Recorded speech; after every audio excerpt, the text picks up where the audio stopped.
Salut à tous, c'est Mickaël et j'espère que vous allez bien. Aujourd'hui, on va voir les actualités de la semaine du 5 octobre.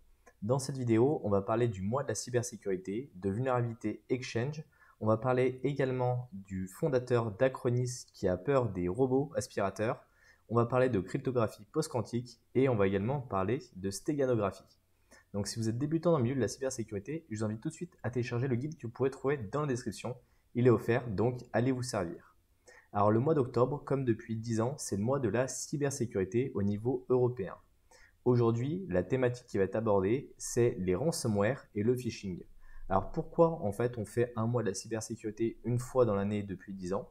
Tout simplement parce que ça permet de promouvoir et de renforcer la sécurité au niveau européen et d'aborder toutes ces questions qui sont souvent laissées de côté. Alors maintenant, on va voir la première actualité dont j'avais envie de vous parler, qui est celle sur Atlassian. J'ai fait une vidéo le 31 août où je parlais d'une vulnérabilité sur Bitbucket. Donc c'est un outil qui permet de gérer le déploiement de code. Et ils avaient une vulnérabilité qui avait été divulguée le 24/08 qui était assez importante.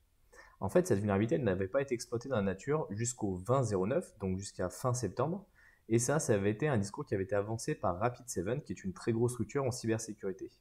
Quelques jours après, ils ont modifié leur déclaration en disant qu'en fait, suite à la rétro-ingénierie du patch de protection qui avait été mis en place par Atlassian, plusieurs exploits publics ont été divulgués, et ce qui fait qu'aujourd'hui, c'est régulièrement exploité dans la nature, et c'est pour ça qu'il y a eu en fait des CVE qui ont été attribués, et que l'agence qui s'appelle la CISA, qui est l'agence de cybersécurité des infrastructures américaines, a mis en place en fait sur son catalogue les vulnérabilités liées justement à ces éléments d'exploitation. Je pense que la news la plus importante de cette semaine, c'est vraiment celle-ci, ce sont les vulnérabilités qui ont été exploitées sur la partie Exchange. Alors je vais essayer de vous donner d'abord un petit peu de contexte, mais il faut comprendre pourquoi en fait cette vulnérabilité, elle s'appelle Proxy Not Shell. Alors pour ceux qui ne savent pas, Proxy Shell faisait référence à une collection de vulnérabilités sur Exchange qui permettait à un attaquant de contourner l'authentification et d'exécuter du code distant en tant qu'utilisateur privilégié. Si vous voulez en savoir plus sur cette exploitation, on pourra faire une vidéo dédiée, il faut juste que vous me le disiez en commentaire.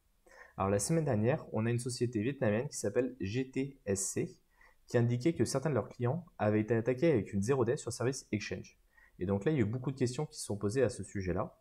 Et en collaboration avec Trend Micro 0 Day Initiative, ils ont remonté les informations à Microsoft pour essayer de voir un petit peu ce qui s'était passé, pour essayer de comprendre un petit peu ce que c'était cette 0 day.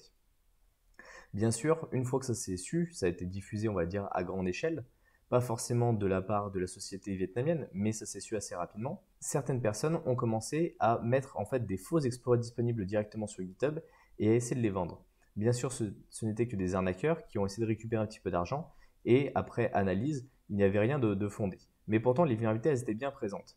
Et si on regarde un petit peu comment Microsoft a réagi, en fait, ils ont assigné deux vulnérabilités. Donc, c'est la CVE 2022 41040 et la CVE 2022 41082. Et pourquoi elle s'appelle en fait Proxy Not Shell? Tout simplement parce que dans l'exploitation, elle se rapproche énormément de Proxy Shell. Par contre, l'impact, il est plutôt limité. Autant Proxy Shell, il ne fallait pas être authentifié pour pouvoir exploiter le serveur. Là, il faut avoir une authentification déjà qui a été passée, et donc ça limite en tout cas les dégâts. Mais ça reste des vulnérabilités qui sont quand même assez importantes. Sur ce site-là, je vous mettrai directement dans les ressources en dessous, vous avez la possibilité en fait d'apporter certaines corrections. Parce que les corrections, comme les apporte Microsoft sur Exchange, ne sont jamais très bonnes et souvent elles mettent du temps avant d'arriver. Et donc aujourd'hui, il y a eu des personnes qui ont essayé d'apporter différentes remédiations. Donc ça, c'est la remédiation officielle de chez Microsoft. Et certains chercheurs ont dit que finalement, ça continue de passer à travers. Et donc, les meilleures remédiations, c'était celle-ci qui est indiquée. Sur ce site qui est très intéressant, il donne également des règles à ajouter dans votre SIEM, donc dans un outil qui permet de faire de la détection automatisée, pour voir justement si vous avez déjà été attaqué et si vous êtes en cours d'attaque. Donc c'est vraiment des vulnérabilités qui sont très importantes et donc je vous invite à aller creuser un petit peu plus ce sujet si ça vous intéresse. Et si vous faites des audits et des tests d'intrusion, bien sûr, ce sont des vulnérabilités que vous allez pouvoir exploiter assez rapidement. Je sais que Proxy Shell avait été très utilisé à l'époque où je faisais du test d'intrusion. La news qui m'a beaucoup fait rigoler, c'est le fondateur d'Acronis, en fait, qui s'appelle Serge Bell. Alors Acronis, pour ceux qui ne le savent pas, c'est une solution de clonage de disques durs. Et il a une crainte qui est vraiment fondée. Donc, bien sûr, on a tous une crainte auprès des objets connectés et auprès de l'espionnage qui peut être fait. Mais lui, il a vraiment poussé la chose. Et donc, ce qu'il expliquait, c'est qu'en fait, il avait une crainte particulière contre son aspirateur qui est connecté en Wi-Fi, qui a une caméra et qui est capable de cartographier en fait l'ensemble des informations de son appartement et que toutes les données qui sont extraites de ces objets connectés, que ce soit la télé, que ce soit un téléphone et autres, aujourd'hui on a une capacité difficile à les traiter, mais par contre avec l'intelligence artificielle ça va vraiment le faire. Et donc le point qu'il lève qui est vraiment très intéressant, c'est de se dire on a de plus en plus d'objets connectés qui sont autour de nous, quel est l'impact sur notre vie et est-ce qu'on est prêt des fois à ne pas avoir des objets connectés pour garder un semblant de vie privée. Donc dites-moi ce que vous en pensez en commentaire. Moi personnellement, effectivement, j'aime bien ne pas avoir des objets connectés de partout, de pouvoir avoir une certaine vie, d'avoir une certaine autonomie et qu'on ne m'espionne pas en tout cas en permanence. La news suivante est liée à Cloudflare. Alors je ne sais pas si vous connaissez Cloudflare, c'est un gros acteur, on va dire, du marché de la cyber qui fait, on va dire, les frontaux entre les sites web et les utilisateurs sur Internet. C'est-à-dire que si vous voulez protéger votre site Internet contre une attaque de déni de service distribué, vous pouvez passer par Cloudflare. La problématique que je trouve à ça, c'est que trop de gros sites utilisent Cloudflare et quand il n'est pas disponible, et c'est déjà arrivé, eh ben, on a une grande partie d'Internet qui n'est plus accessible. Du moins, une grande partie des services utilisés par l'utilisateur qui sont sur Internet qui ne sont plus accessibles et ça, pour moi, c'est une problématique. En attendant, cette partie-là, elle est plutôt liée à la cryptographie quantique. Alors, la cryptographie quantique, ça fait très longtemps qu'on entend parler.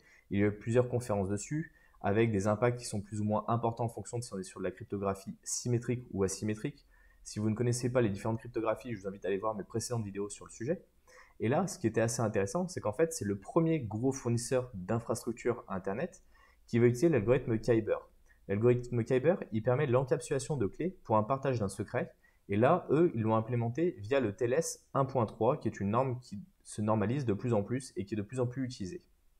Le NIST, qui est un organisme américain qui est très important dans la standardisation des technologies, ils ont sélectionné officiellement en fait Kyber et la normalisation elle devrait être finie en 2024. Donc on voit que Cloudflare est déjà en avance de phase en fait vis-à-vis de cette standardisation et de cette normalisation. Pourquoi Cloudflare souhaite faire ça? Tout simplement parce qu'ils se sont aperçus que les algorithmes, quand on a une montée de niveau cryptographique qui est un petit peu importante, ça peut engendrer certaines problématiques de connexion, d'interconnexion, d'échange. Et donc là, ce qu'ils veulent, c'est laisser le temps au navigateur et aux autres outils de pouvoir tester, de pouvoir migrer au fur et à mesure. Alors ce n'est pas obligatoire de l'utiliser, cet algorithme-là, mais en tout cas, ils essaient au fur et à mesure de l'implémenter pour que ce soit le plus généralisé possible et que la transition puisse se faire le plus facilement possible. Et également, à la fin de l'article, ce qu'ils expliquent, c'est que la Chine sera en train d'accumuler des données de façon assez massive pour essayer de les déchiffrer plus tard, une fois que la technologie quantique sera sortie. Alors la technologie quantique, il y aurait beaucoup à dire et je suis tombé sur un rapport que je vous mettrai dans la description si ça vous intéresse.